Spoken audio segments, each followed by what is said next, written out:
Om 11:06 vermoeden wie er al wekker. Kunstner Matten Winters. 4 uur lang is er aan de gong, 14 uur dag de laatste per maand. Ik moest van de morgen googlen.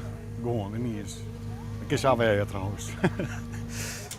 In zijn tiert als stadskunstner krijgt hij de opdracht vertel het verhaal van de Leeuwters.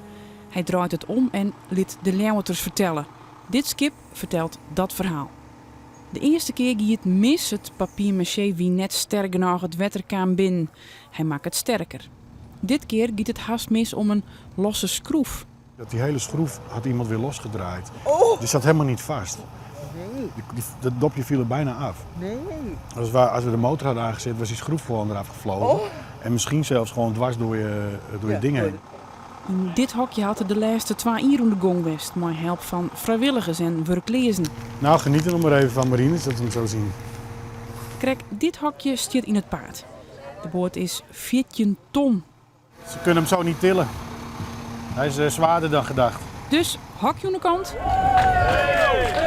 Omplakt de maatje voor de kraan.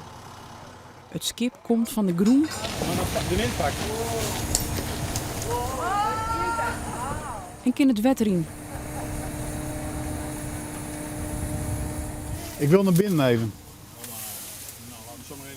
Mag ik erin? Ja. Shit, water. Er is niks aan de hand. Dit is oud. Het gaat goed in. Huh? De laatste keer lag er meer water in. Nee, maar dit is water, dit is van regenwater. Oké. Ik ga heel even naar mijn vriendin. Met hulp van sponsors en eigen yield had het de laatste 2 uur om de gong geweest. Maar wat nou het eindbedrag is? Ik heb geen idee, want ik ben ophouden met tellen. Ik weet wel dat mijn eigen bankrekening leeg is. Maar ik viel maar Sarikers wat, dus dat is heel net erg.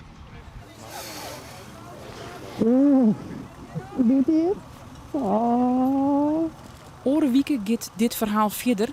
Dan gaat het skip met de lading naar Vlieland.